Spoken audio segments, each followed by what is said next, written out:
Phone, baths marrow, Starbucks ice cream Netflix, entertainment with our husbands. This set off a fit of giggles.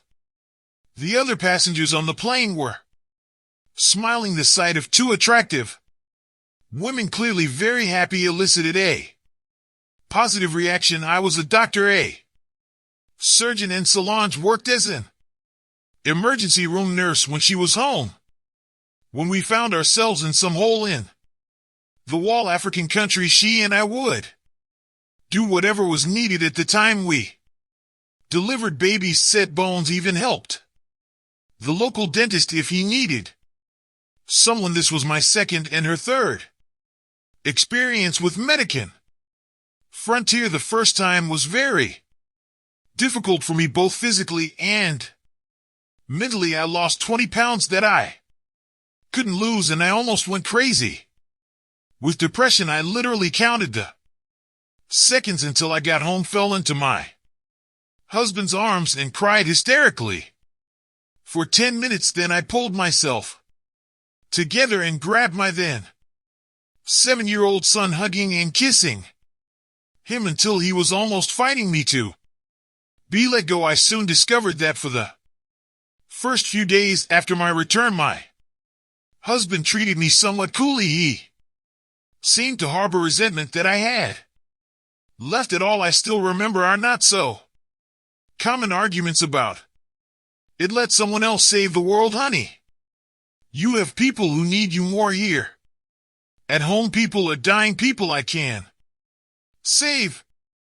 You're saving a lot of lives right here at home, and you can sleep in our own bed without fear of being destroyed. It's not that bad. I can save a lot more people there than I can here. We're protected, and I'll be assured I'm in a safe place. Maybe I should pull up some stats for you. Sometimes I hated his job. He was a freelance writer and took assignments on any topic from anyone who was willing to pay him. He was meticulous in his research, and if he quoted something, it could be quickly verified. He started out small, doing it part-time, mostly as a hobby, but now he was writing for major newspapers and magazines. He even won a few awards for outstanding achievement. Then one of his friends set him up with his own YouTube channel, where he wrote short pieces about anything that interested him. After 3 years, he had almost 2 million subscribers, and his annual income from advertisers was almost $100,000 a year.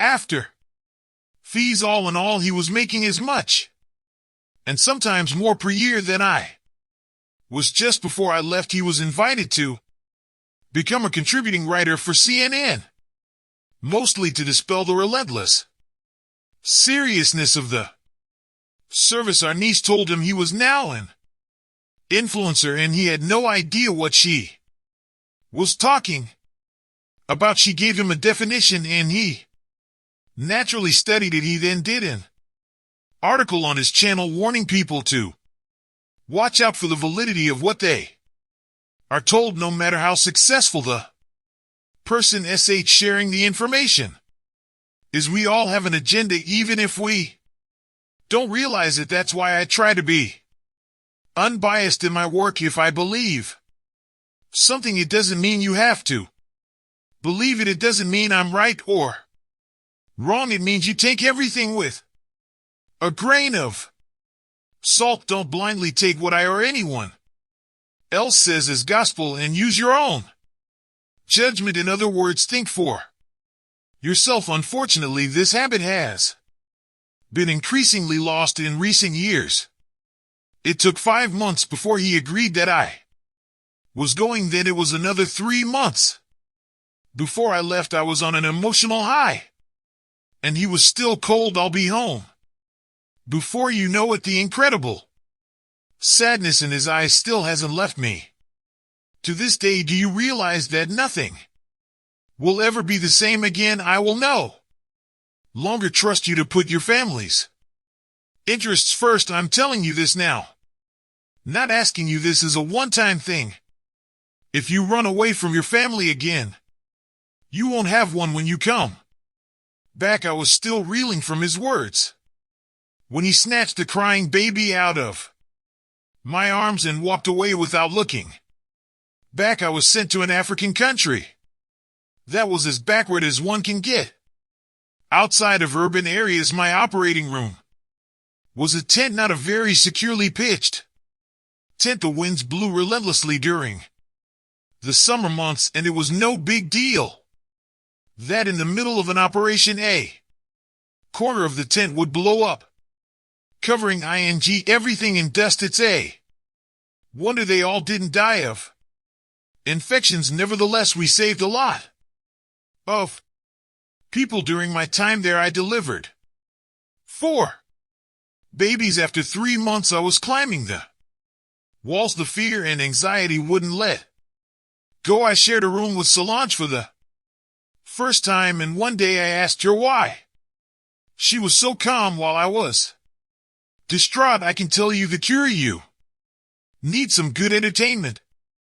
That would probably work for single women like you. I'm married. She grinned and opened some pictures on her phone. There were a couple little girls in the frame and a very handsome man, my husband, and kids. But you're sleeping with Jean. Luke, yes, and if he's not here, I share a bed with Eric. Look at everyone's hands. Dear, no rings are allowed here. Symbolic. Really, no one is married here, and what happens in the country stays in the country. We return to our husbands and wives and commit ourselves to them until we return. Again, I make sure I give my rings to my husband when I leave, and the first thing he does when I come home is put them on me. That's a comeback. Didn't anyone get caught? One of the doctors got caught a couple years ago. We medical professionals, and she forgot her birth control. Was 2 months pregnant when she got home. Her husband was good at math, and the truth came out. They divorced, and the organization paid him not to go public.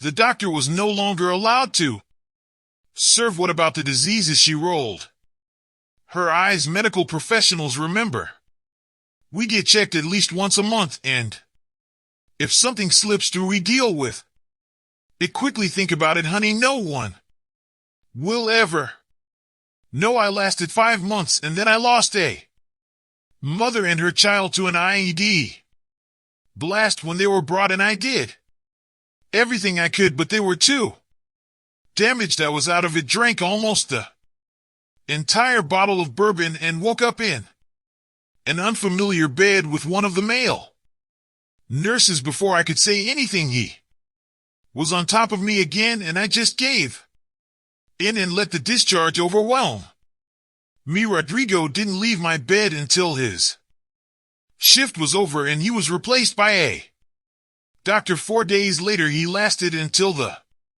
end of our tour. I knew my husband would recognize it the first time he saw me, but he was too busy processing his anger over my leaving to notice. It was 4 months before I was in his bed. Again, a year passed and we were back to normal. Then I got a call from the organization asking me to fill in for 3 months on an emergency basis. I was filling in for a woman who had been in a car accident. I never told my husband that it was due to a mortar hit too close. We had a terrible fight, and it lasted 3 days. Finally, he threw his hands up in the air. Do whatever you can think of.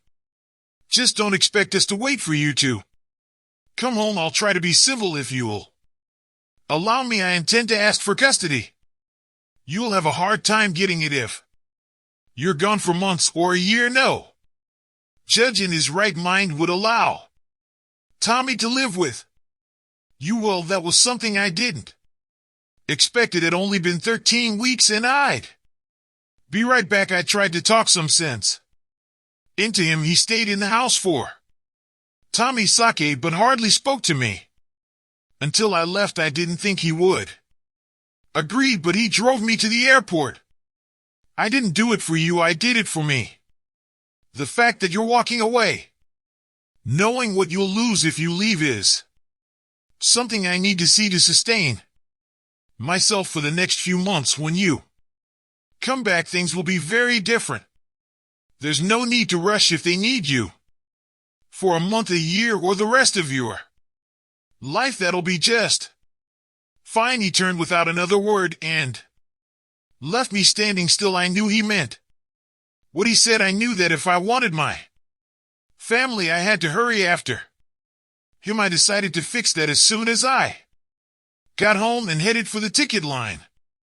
Solange greeted me with a hug as I approached the seat. If it was possible, it was even shittier than the previous seat. I'm glad you're here. Don't bother unpacking. Pack up. We really need you. There was a mortar attack on a village 40 m away, and I was surprised at the number of people who survived long enough to make it to the clinic. My team worked 11 hours without a break. About half of our patients survived, which was pretty good considering everything. 5 died on my table. After the 4th, I just turned to a new table and started working while they removed the body and set up the table for the next patient. One of my losses was a 9-year-old girl. Her heart stopped as she cried for her mother. I was at a desk. Solange led me to a communal shower and helped me clean up. By the next week had settled, and we talked about our last rotation and our return. Solange brightened as she talked about the entertainment. He's starting to lose patience, and I can't blame him. He let me do 3 tours, and I think that's it for me. How does your husband handle it? I remember he wasn't too pleased last time. He says he's going to file for divorce and ask for custody using my service here against me. I'm hoping I can patch things up when I get home, but last time it took him forever to get attached to me again. I wouldn't worry, honey. It's probably his fear for your safety. He'll probably keep you on a short leash for a while, but eventually he'll forgive you and get over it. But I wouldn't push your luck. The organization appreciates everything you've done, but in the end, you have to put yourself first. I hope you're right. I'll do my best to make it up to him when I get home, and I absolutely will not serve another tour. It's time for someone else to save the world. Then I grinned. So who's warming your bed now? She giggled. Gerard. He's from Algeria and very talented as a doctor, among other virtues. Are you going to go out with him? No, it's only for a few weeks. I can handle it. 2 weeks later, I was having fun with Gerard. How did that happen? Jean-Luc returned, and Solange immediately flipped Gerard over to her old lover. I got the itch again, and one thing led to another. I cried when we broke up. I sat on the airplane and made plans. There was no way I was going back, and I needed to get that across to Brian, make him realize that this wasn't for me, and I was going to be a good little wife from now on. Solange advised me to work my way back into his heart through our son, and then laughed. Remember, you may be itchy, but he's not. Rub up against him as often as you can. He'll be back on track in no time.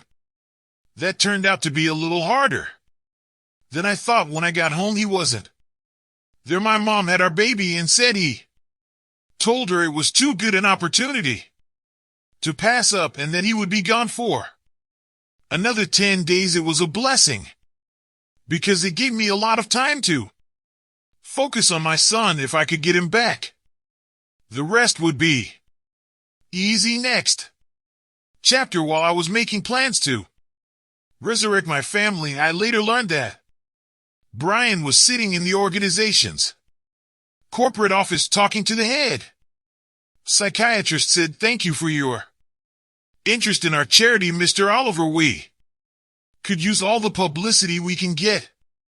After all, we are funded by donations. It seems like a worthy cause to provide much-needed services where they're least expected. I know you downplay the importance of it, but your organization has lost people over the years, and that should be on the mind of any volunteer. You get it? That's why we do a full mental evaluation before we accept a volunteer.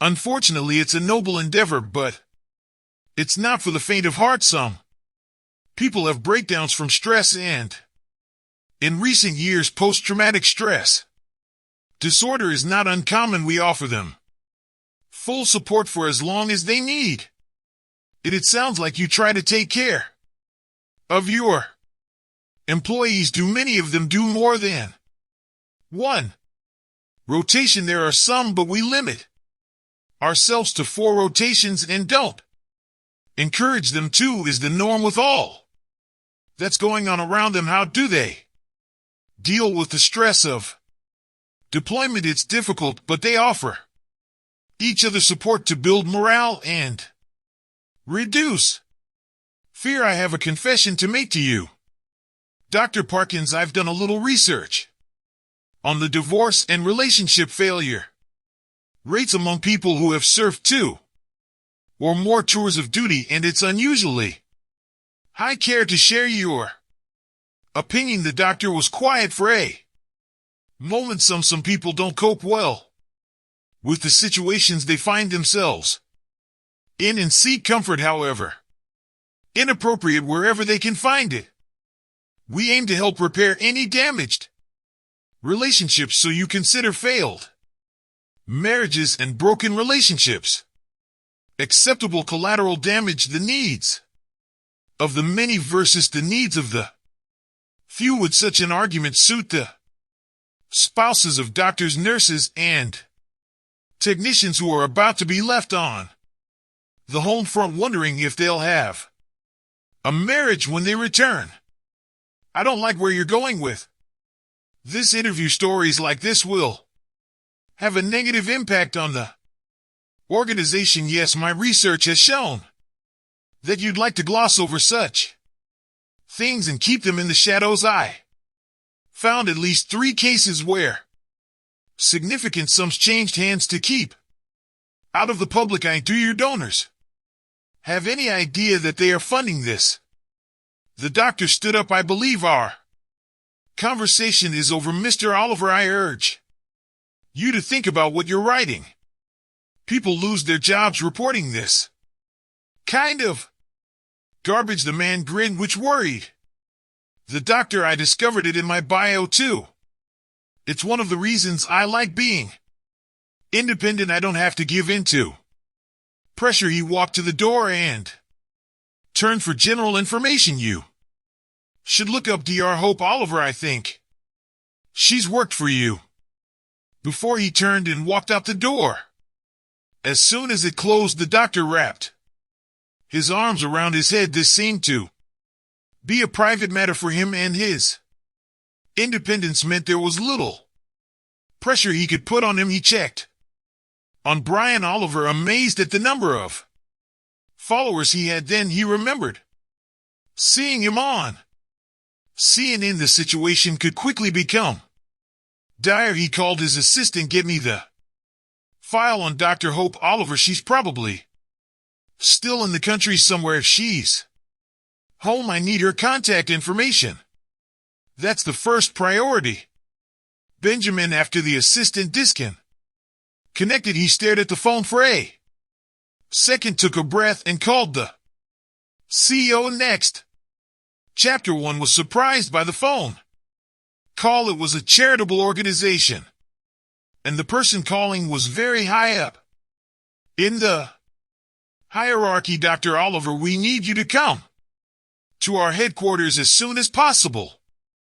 It's very urgent. Why? This is not a good time to leave home. My husband is away on a mission, and I'm mostly taking care of our son right now, plus I've resumed work at the hospital and I have surgeries scheduled, and if you haven't read my file yet, you should. I will no longer be serving. It's been a very rewarding experience, but it's time for me to be with my family. My husband has not been very supportive of my service. Your husband is exactly the reason we are calling. He was here yesterday and said some very disturbing things that could really hurt us in the public eye. We're trying to get to the bottom of this, and it would be in your best interest to come see us. I could feel the blood leaving my body. Brian was like a bloodhound once.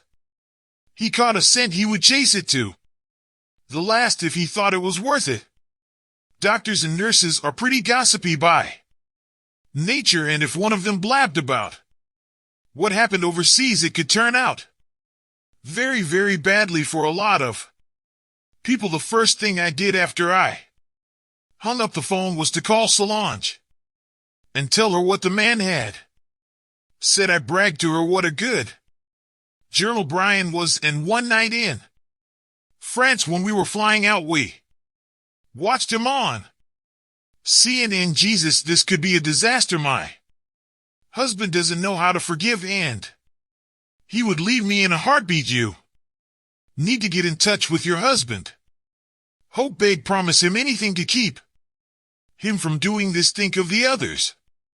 Almost all of us are married. This could spread across 3 continents. I called Brian a dozen times, and they all went to voicemail. He didn't respond to emails or texts, and I was at a loss. I had no idea where he was or how to get a message to him. I rearranged my schedule, citing a family emergency because it was very important to me, and flew to New York. I arrived there at 9 o'clock in the morning and went straight to their headquarters. Dr. Parkins, who did my examination before I could join them, met me at the front desk and immediately took me to his office. After the standard pleasantries, he proceeded to ask why I was here. Your husband seems to be a rather angry man.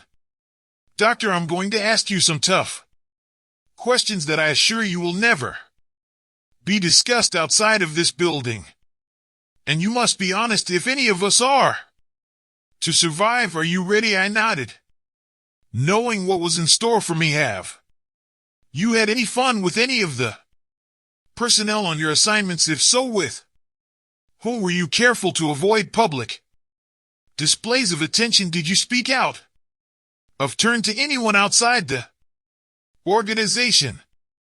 I named 2 of my longtime lovers and 2 others with whom I'd had lost weekends. Dr. Parkins kept a neutral expression on his face, and I wondered what he would think of me when I was done. Thank you for your candor. Truth be told, although it happens quite often, the rates aren't any higher than they are for medical professionals in normal life. It's just that things are more concentrated and intense in these situations. I've helped probably dozens of people facing this problem, and my advice is always the same. Do what your conscience dictates. 95% take it to the grave with them, and those who admit it rarely do. He looked thoughtful for a few seconds before continuing. However, this is not a common situation. I can say with reasonable certainty from talking to your husband that he knows of your antics both times you were abroad, and he is very angry. Angry people are not prudent. On the few occasions when anything remotely similar has happened, we have been able to contain it. That's not going to happen in this case. We can put significant pressure on CNN, but we don't have the resources on his personal website. He can express himself however he wants, and there's nothing we can do about it. It could hurt us a lot. How many spouses are going to be as supportive as they were before the story Came out, we need these people to exist. If you have any influence over your husband, now is the time to exercise it. My answer didn't make him very happy, sir. Right now I have no idea where my husband is or what he is doing. He has refused any contact with me. Who knows what he might do? We found out the next day. It was all over the New York papers and picked up around the world. 4 dozen spouses had filed a class action lawsuit against the charity for destroying their marriages and long-term relationships. Over the past 6 years, they were demanding millions of dollars in compensation. The suit was international, filed in French, English, Italian, and Algerian courts, as well as in the U.S. and Canada. The benefactors found him determined and very, very angry.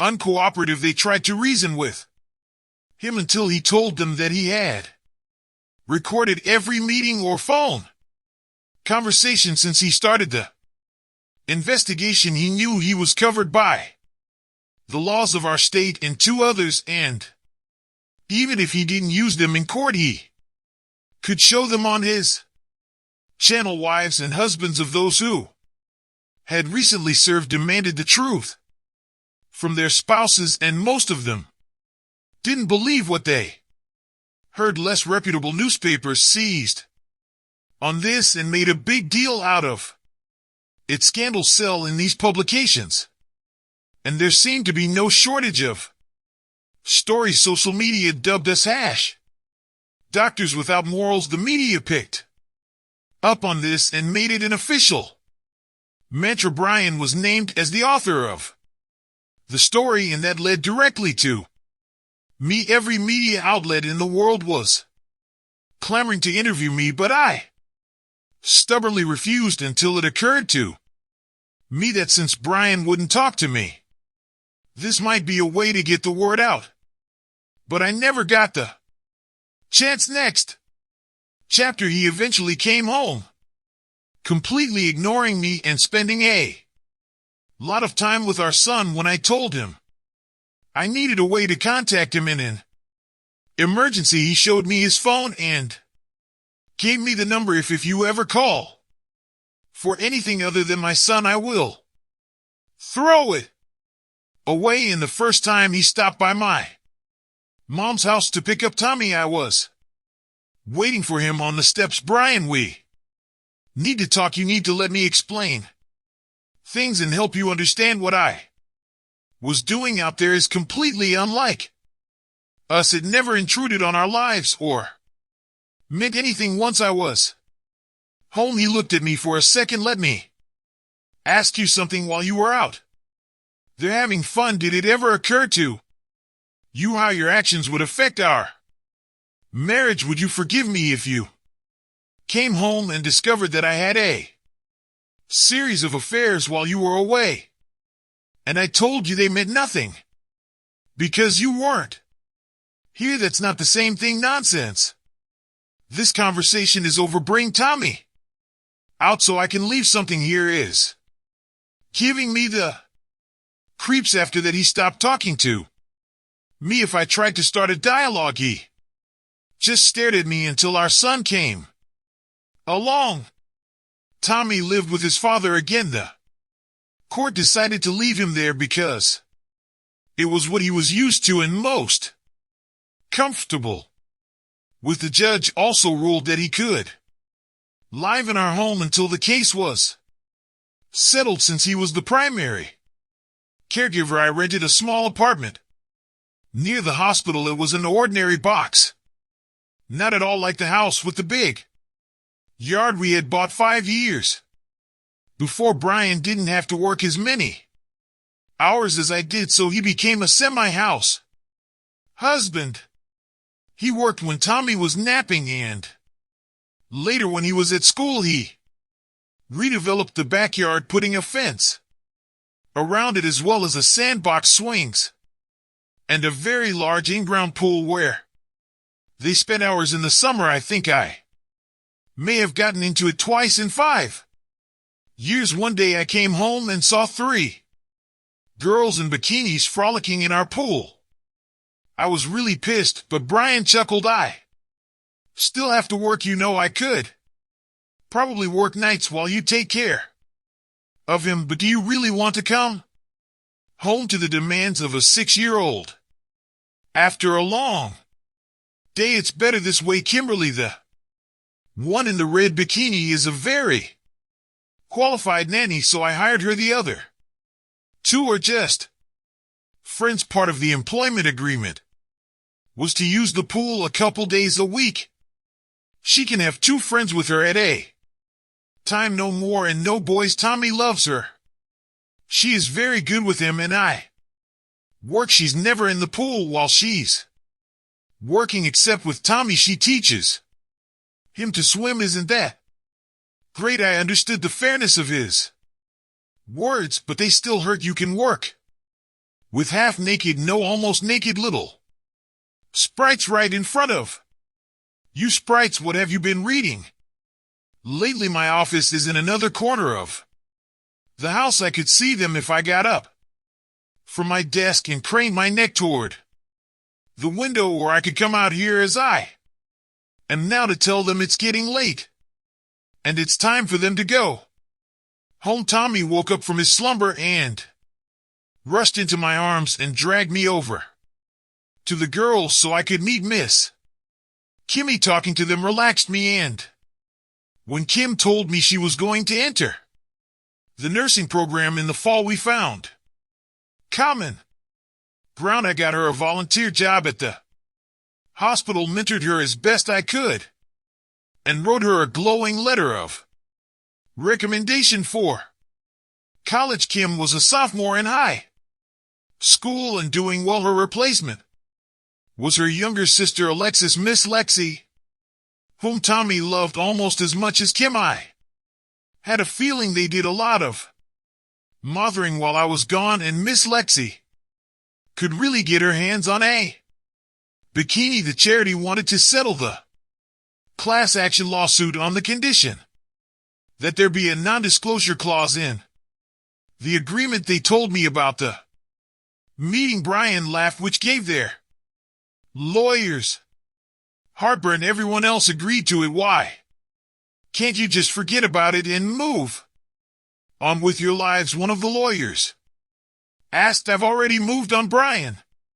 replied, but I haven't forgiven her or your organization. I know how hard you recruited her, telling her how good it would look on her record and could lead to counseling opportunities down the road. I'm still digging to understand how you operate in all other cases. The offended were bought off, sometimes with money, sometimes with business connections. I don't need money, and there's no way I'm getting into bed with you. I'm just now writing my 2nd article about your organization, and I'm on a deadline, so screw it. They got up to leave, and just before they left, the youngest lawyer, a woman 3 years out of law school, asked him a question. Isn't your anger a bit misdirected? After all, it was your wife's fault that everything happened. She cheated on you. I understand that, and I'm sorry. Shouldn't you make her life hell, not ours? He smiled at her, which made her nervous. Then he showed her a picture of his son. That's my son. He's the reason I didn't vaporize my wife. Without him, she would have turned into a disemboweled corpse for the rats to feast on. 15 minutes after she stepped off the last plane. Maybe my anger is misdirected, but over the years your organization should have learned that things like this happen. Heck, you even wrote protocols on how to deal with an angry spouse. You assessed the impact it would have on your organization and decided that a little collateral damage was acceptable. Apparently it was until I showed up. I must be your organization's worst nightmare. I have an independent income, so you can't pressure me for my job. I make good money, so you can't starve me. and I have enough rage in me to ignore veiled threats you can. Go. She turned slightly pale as she walked away. The raw anger that emanated from the man in waves left her confused. Next. Chapter 1. Wasn't surprised when I received the divorce papers. Every course I'd taken had ended in disappointment. I went to his house so many times that he had a restraining order out if I came within 100 t of him or his house. I could be arrested. My employers were not happy with the circus my life had become. I hadn't done anything objectionable at home, and so far all it had amounted to was accusations. But the administrator called me into his office anyway. I am speaking to you on behalf of the board of directors. Your personal life is becoming a distraction, and we cannot allow it to disrupt our normal routine. You are a brilliant surgeon, and we respect you very much. This is not an official request, just a friendly suggestion that you ask your husband to tone it down a bit, please. Sarah, I promised that I would do my best, knowing that I couldn't even talk to him at the moment. He said I could send emails if absolutely necessary, so that I sat down at my laptop and wrote for 5 hours before I decided it was the right thing to do. I hit the send button and went to bed, hoping for a response. When I read the response the next morning, I got a twitch.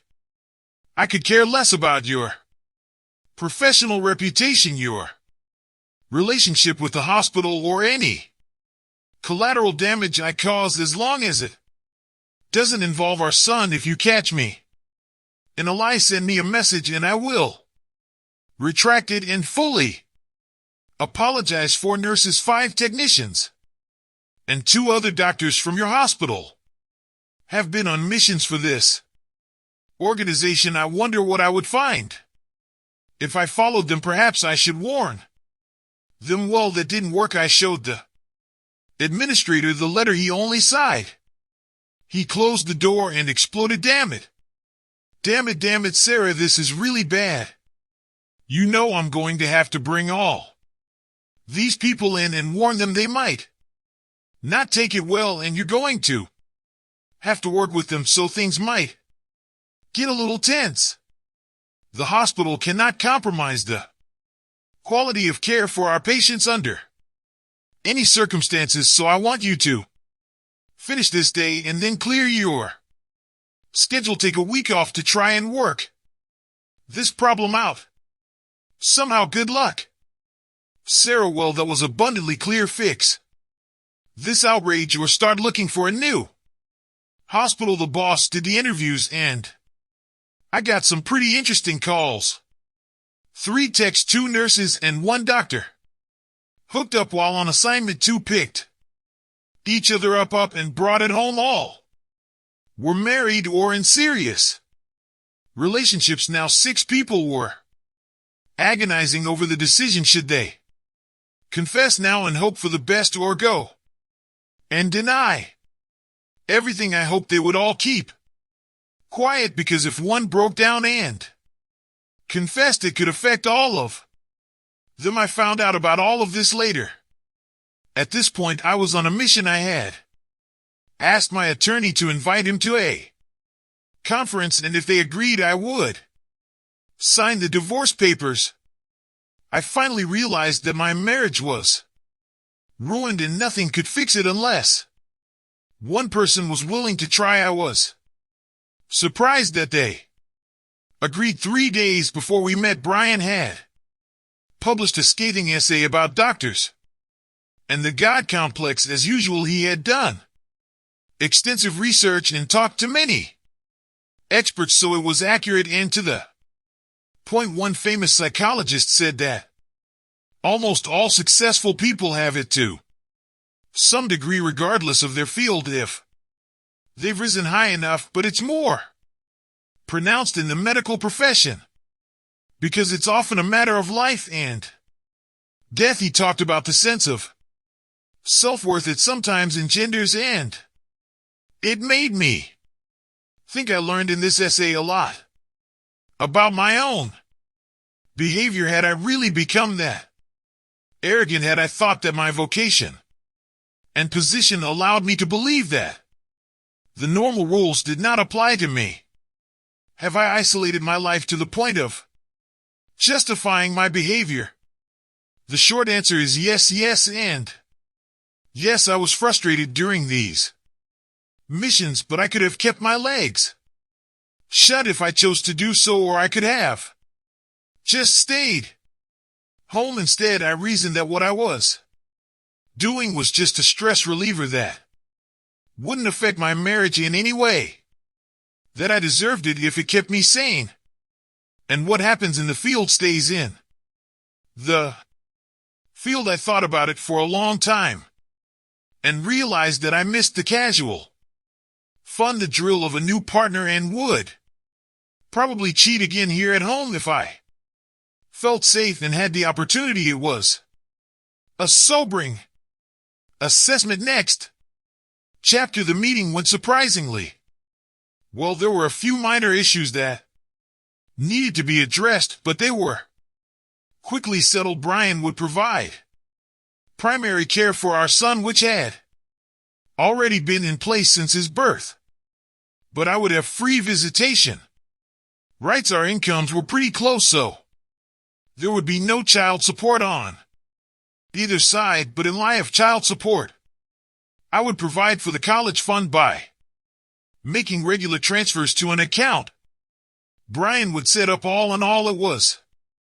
very fair. Brian wanted to take the house, but instead of selling him my half, I signed an agreement telling him to put into the college fund what he would pay me. He thought it was a very kind act on my part. One felt a prick of regret when I looked at him. We had been good together.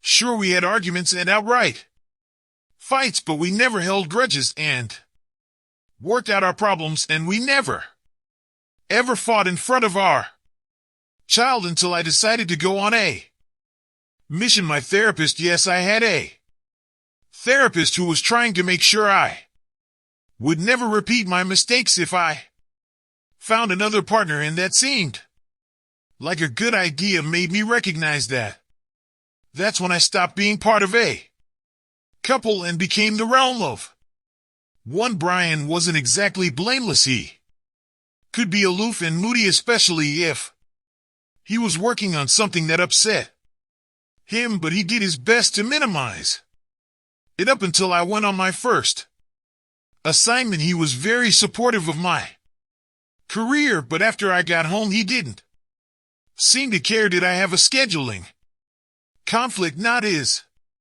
problem. I think it was during this period that he sensed it wasn't going to end well and had already gone into self-defense mode. After all the I's and T's were dotted, the lawyers left, and we sat in the conference room and talked as we usually did before my first mission. It occurred to me that we hadn't had a conversation like this since I first left. This will be the last time I apologize to you, Brian. If I knew then what I know now, I never would have gotten on that plane, but at the time I became so narcissistic, so self-sufficient, that I realized now that I started making decisions with little or no concern for you and our son. Unfortunately, any decision I make now will be made without your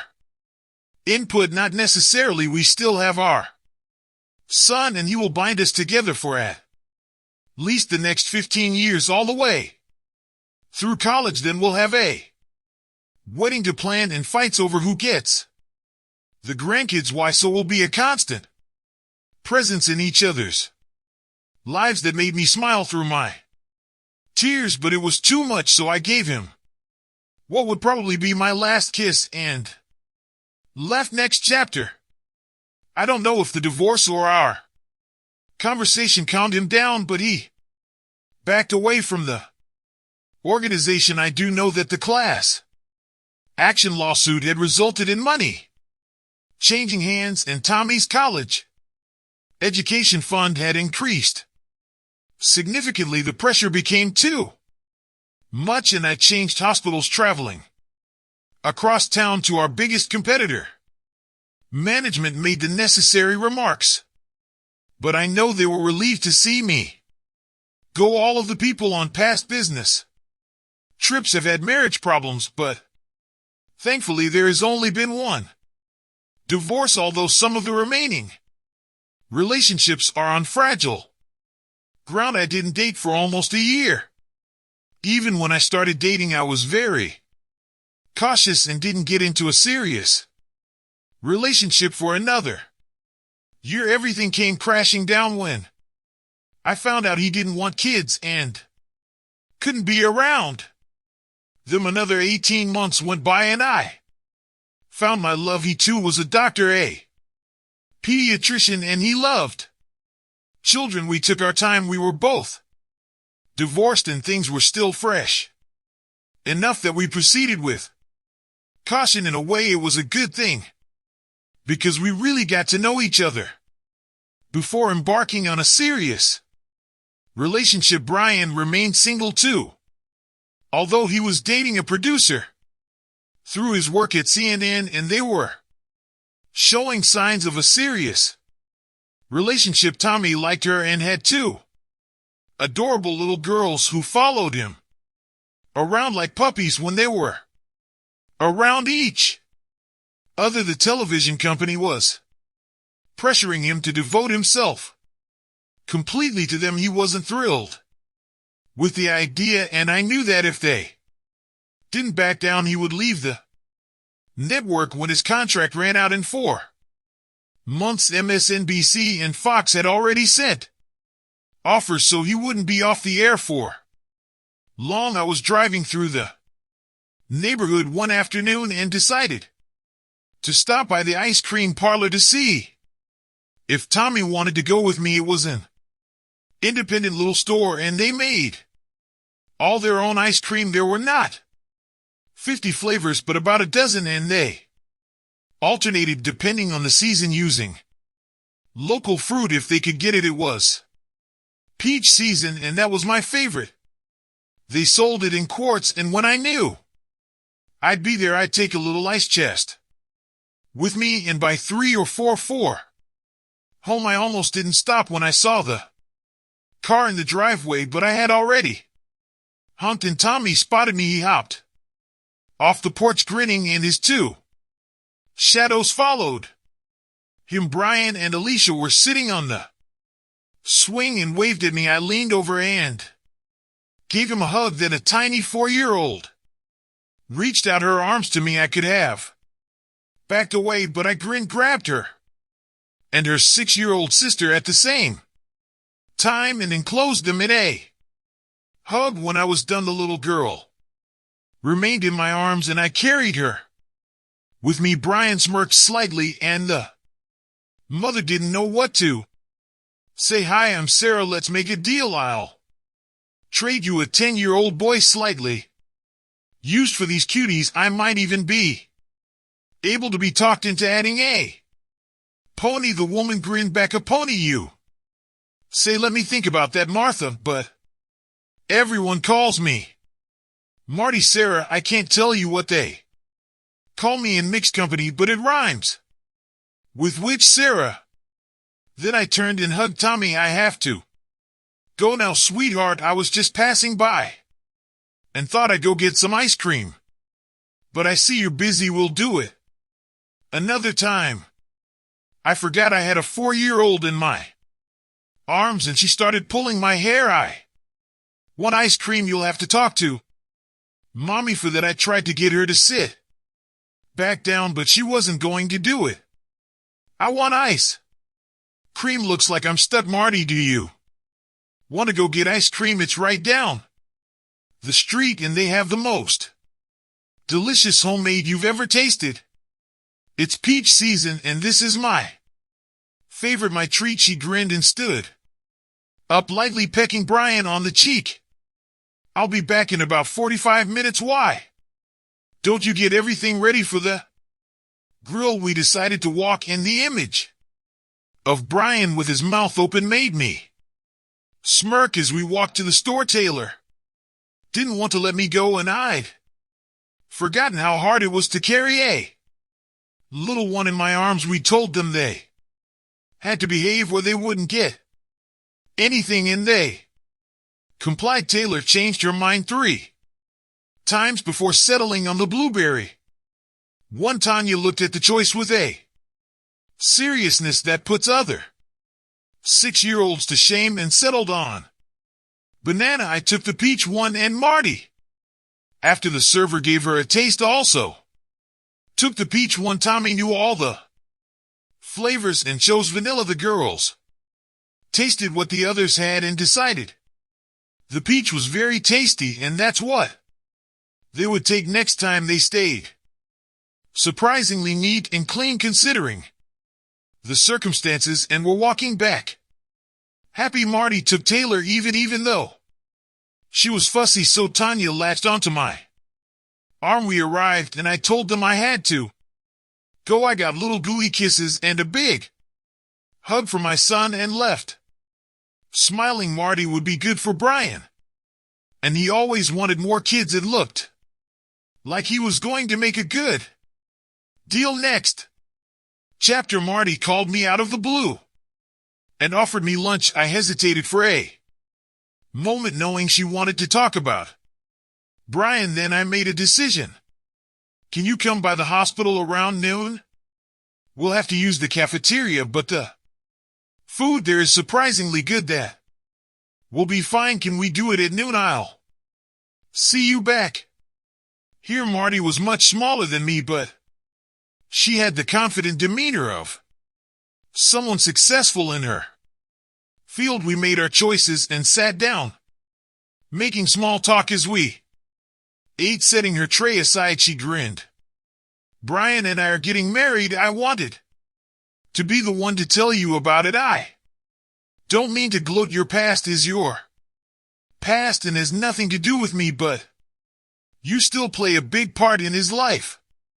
Thanks to Tommy, I just thought it would be better if we met face to face, if you don't mind, and don't have to answer me what went wrong in your marriage. I know Brian can be a bit of a narcissist sometimes when he's under a deadline or chasing something important, but he's still the nicest person I've ever met. Pleased with the years of therapy I was able to be honest. Basically, in my mind, I became a little more important than Brian. I knew he was great at what he did, but I was a therapist. People lived or died because of my skills, and I became a little arrogant. Also, Brian had always been a homebody, and I loved going out and getting all the attention people gave me because of my looks or my skills. I started making one-sided decisions, believing that I had a much better grasp on family matters than he did. In the end, they weren't family decisions. They were what Sarah wanted decisions. I made a lot of bad decisions. Do International was the straw that broke the camel's back, but even when he told me he would divorce me if I left again, I knew I could get him back. Before that happened, you know how it works. Would I have changed anything at that point if I knew what I know now?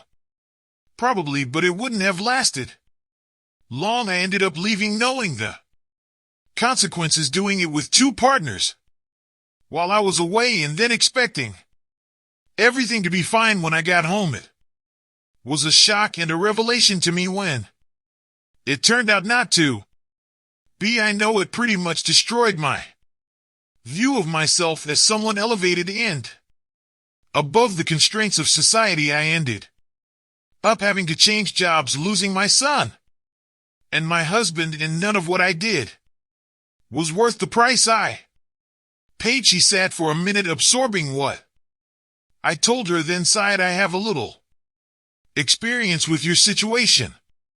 Not me personally, but I've had to work with many famous talking heads, and I've experienced firsthand their arrogance, so as you can see, I know very well what a God complex is. More importantly, I know how to avoid people who have one and how to deal with those I have to come in contact with. I'm glad you realize the error of your ways, and I'm sorry you got divorced, but I'm glad I got the man of my dreams as a result. Does that make sense? It did. I told my new man about this conversation the night we cooked dinner together. It was kind of our thing.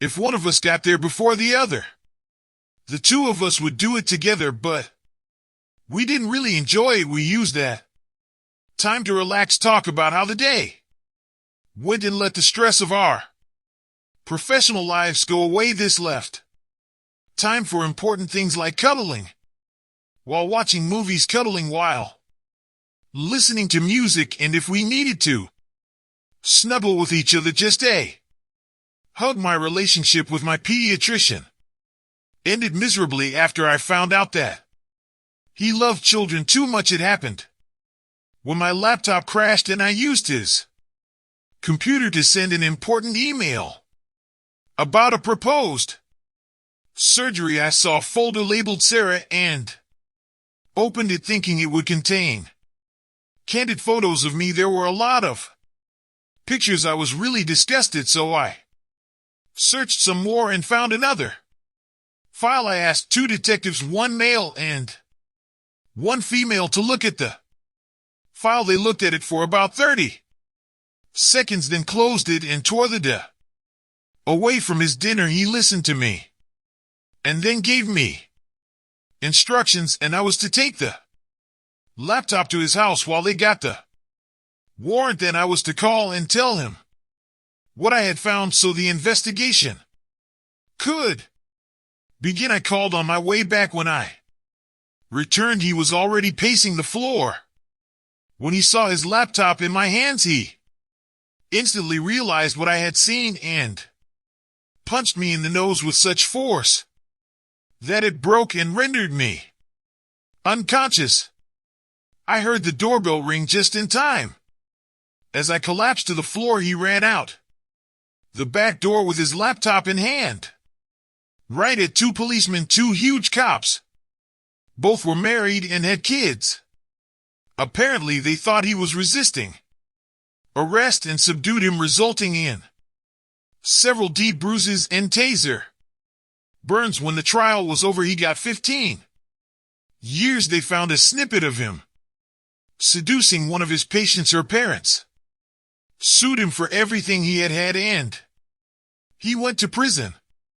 Penil, I had to go back to my therapist, and she helped me realize that I couldn't have known that I had a good man. I thought, and I blew it. Maybe I'm destined to be single as atonement for my transgressions. 9 months later, I met Jeremiah. He was tall, broad-shouldered, with a killer smile and the most gentle eyes I'd ever looked into. Gray was showing through on his temples and in his beard, but the muscles showing through under his shirt didn't match the color of his hair. I was at a convention sent by my hospital for networking and recruiting.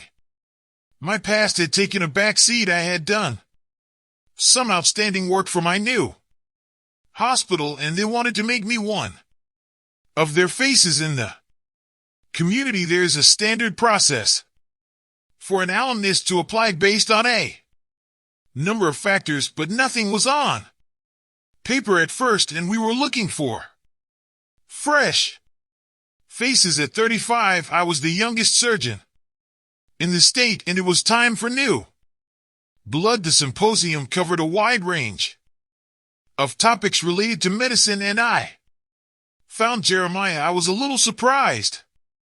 He owned an insurance company specializing in medicine, was a certified public accountant, and a licensed practical nurse. He had 5 degrees in various disciplines, and his IQ was off the Charts his seminar on malpractice scared the hell out of all of us until he told us the steps to avoid lawsuits. He was witty, succinct, quick to joke when the topic got too dark, but his closing words had us all paying attention. Sometimes mistakes happen. When they happen, recognize them. If you try to get over it and do damage, but it turns out later that you were really at fault, it will be much worse in the public eye, and the jury will be very unsympathetic. Also, public opinion will stigmatize all doctors as inept slackers who are only in it for the money. There is a lot of discussion about limiting malpractice payments, and some states are considering doing so based on a rather complicated algorithm I helped develop until this legislation is passed. Remember that the higher the fraud rate, the higher the payout. I'll be available for individual questions for the rest of the conference. Thank you. There was a lot of positive feedback, and it seemed like 3 doctors had gathered around him. I gave up trying to talk to him and rushed to my next seminar.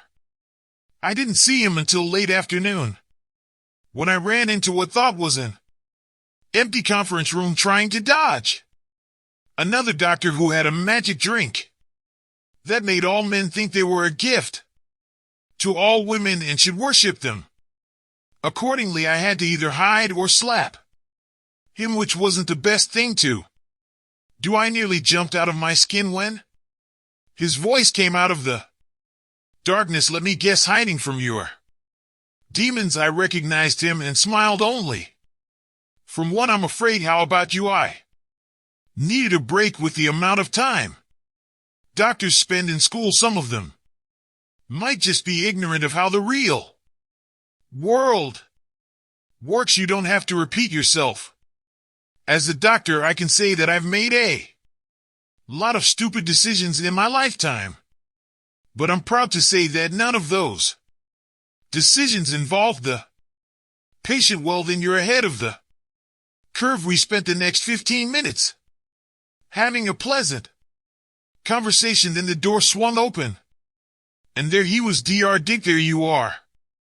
What are you doing? Well, I was going to have some fun with this handsome fellow, but you barged in and spoiled everything. Go away. I'm just about to get to the fun part. He swayed slightly as his alcohol-soaked brain tried to comprehend my words. He was about to leave when Jeremiah stood up, looming over him. Leave if you don't want to watch. He opened and closed his mouth a few times and staggered out. We looked at each other for a moment before dissolving into laughter. When we stopped, we started talking, just a nice conversation about safe topics. The next morning I saw him at breakfast, and he stood up inviting me to join him. I went to my seminars and he went to his. After we agreed to have lunch, dinner was nice. He took me to a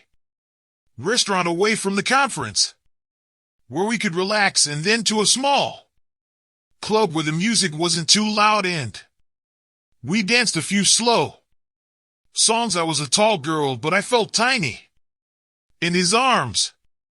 Back at the hotel, he escorted me to my room. It turned out we were from the same town, and our relationship grew quickly.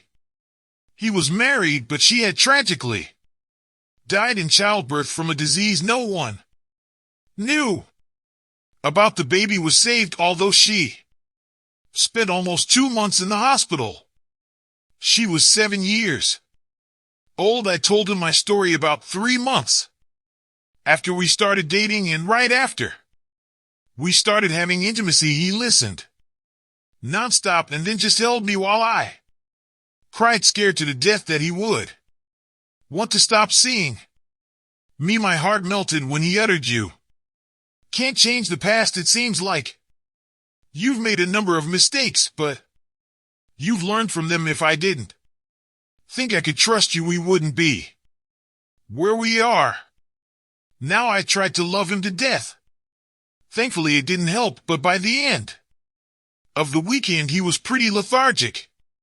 We still took our time, but gradually I spent more and more time at his house. I was as nervous as I could be about introducing him to my son, but they got along just fine. Jay was a very good archer, and he had introduced Tommy to the activity. After talking to my ex, he didn't say anything about their meeting except that he seemed like a decent guy. I came home one day and saw a house full of kids, Tommy and his little sisters, all three of them, Brian and Marty, had a child together, very bright and apparently scary.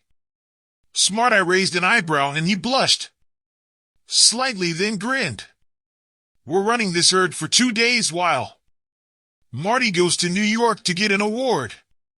Looks like her star is rising now that she's the executive producer of Brian's new show. CNN persuaded Brian to host an hour-long show 3 days a week, alternating with another program. Ratings were high and growing. Brian's only demand in the negotiations was that his wife host the show, and the network immediately agreed. Marty did so well that the show won an Emmy, and Brian couldn't contain his pride in his wife. On one of his shows, he even spoke eloquently about how much he loved her, which embarrassed her to the extreme. I couldn't help it and watched his show, feeling a pang of regret as I realized that if things had been different, if I had managed to stay faithful and hurt my ego enough, he would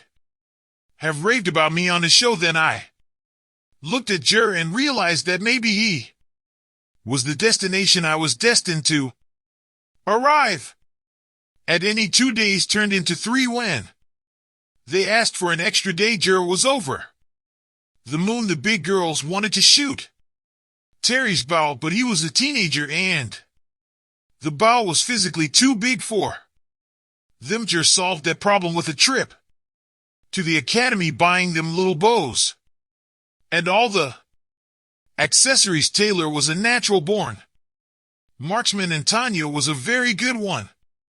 Lucy, Jer's daughter, helped a lot. Then Tina wanted a bow, and I came to the rescue by buying her one of those 2 bows with suction cups on the end of the arrows instead of a point. It was pretty good for a 3-year-old, and I regretted my decision every time I had to pull an arrow out of the TV screen, patio door, or car window. Jeremiah and the kids thought it was hilarious. I was both exhausted and excited at the same time. Lucy was a little wary at first, not wanting to share Daddy with anyone, but gradually she accepted me and we became close. I gave her all the love I didn't have time to give my son, and she thrived. Having girls her age around her for a few days lifted her spirits, and when they left, everyone hugged and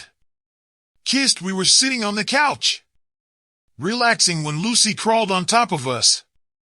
After spinning around until she was comfortable, she said something that blew my world up. "Mommy, can I have a baby?" "Sister," it was the first time she called me mommy, and my tears flowed as I hugged her. When I was able to speak, I kissed the top of her head. "That depends, baby.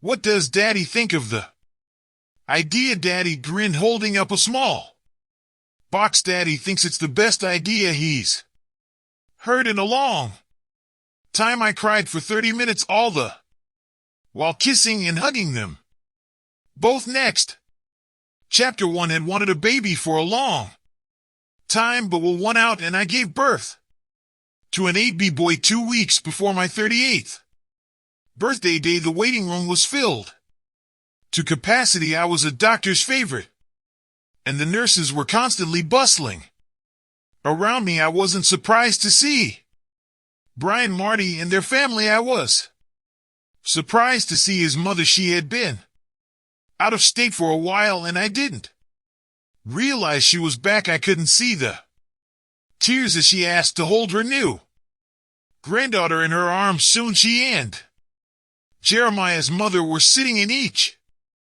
other's arms contemplating the future of all the children gathered. Lucy made sure to be the first to hold her brother in her arms. After her parents, she was a little disappointed that he was a boy, but accepted it as soon as she looked at his face when he was 5 and she was 13. If he was cranky, she would take him in her arms and shower him with kisses. Soon he was giggling and trying to wipe them off just as fast as she was setting him down. One of the biggest pictures on her night table was the one of her holding her brother in her arms for the first time. I was 53, the grand dame of surgery.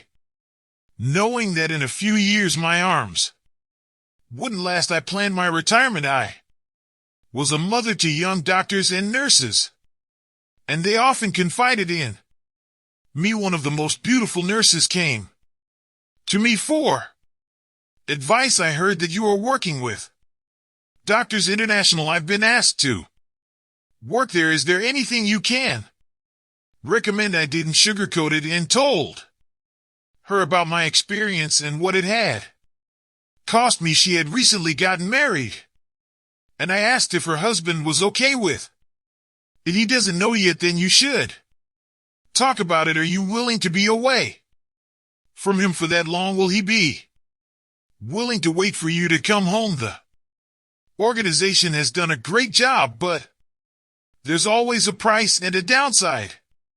You should weigh your decision carefully before you make it. In the end, she didn't go, and one person went instead. She had broken up with her boyfriend before she left, and by the time she returned, he was engaged, which dashed all her hopes of reconciliation. We thought she did it on purpose in case she decided to have an affair or two while she was away, and never once thought he would replace her. So quickly, she'd been pretty low-key for about 4 months, and when she'd been offered another assignment, she turned it down. Tommy finished his master's degree in journalism and got a job as a production assistant at Fox. Lucy was a junior in a pre-host care program.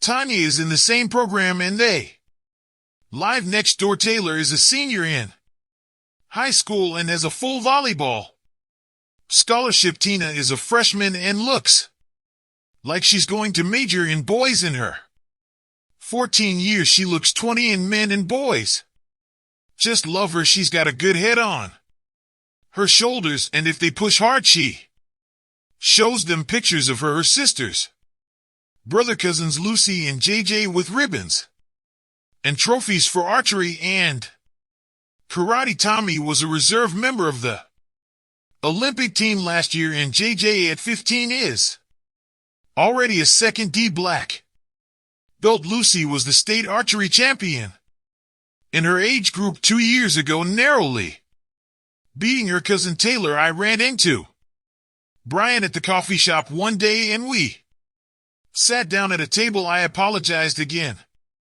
for my behavior, but he brushed me off. It's in the past, let's leave it in the past. Instead, we complained about our children and spouses for half an hour, kissed, and went our separate ways. I thought about it as I watched him walk away down the sidewalk. The old adage about cheaters never succeeding came to mind, and I realized it was wrong, at least in my case. Yes, I did a terrible thing by falling into complacency and arrogance, and I suffered for a while, but in the end, I think the pain I went through helped me become a better person. I like to think it affected my marriage and my relationships with all the people I held dear. I had that experience when I count the young people I worked with, hoping that my story would change them for the better. I grinned, fumbling in my pocket Foreign.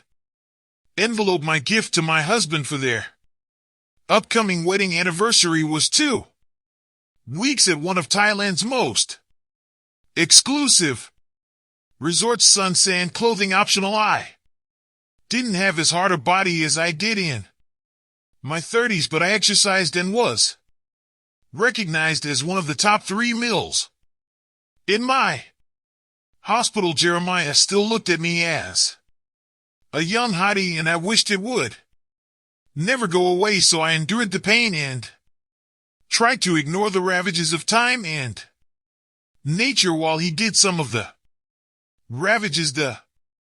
And thanks for watching. I hope you enjoyed it, so subscribe to my channel and watch the next video.